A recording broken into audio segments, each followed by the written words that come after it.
work. The results, those whose livelihoods depend on driving us around the city are stuck in licence limbo. Helen Keenan reports. I've not been able to use this for 2 months now. This is how I make my living. This has been sat there for 2 months on our driveway.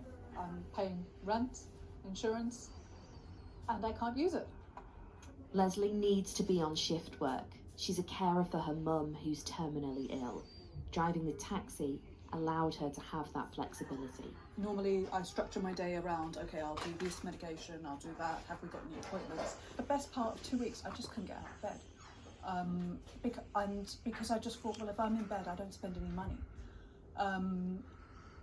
I've had to apply for benefits. I've had to borrow and ask friends and family for money, which is just embarrassing. And also asking them for money and not knowing when you can pay it back. Debt is now piling up and food can't be bought so readily.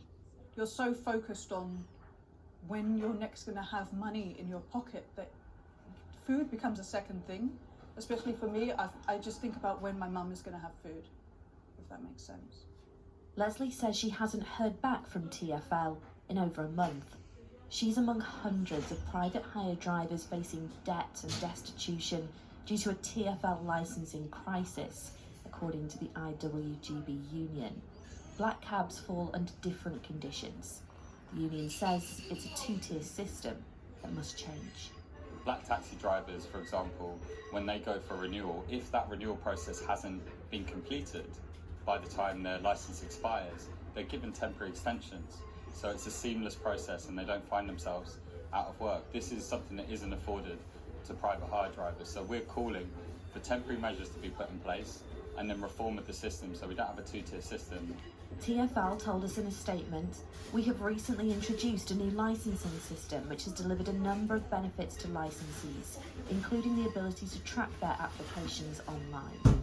Unfortunately, we have experienced some issues which have impacted our processing times, compounding the difficulties we experienced following the cyber incident last year."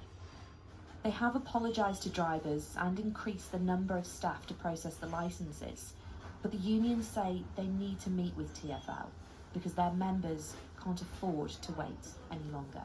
Helen Keenan, ITV News. A 25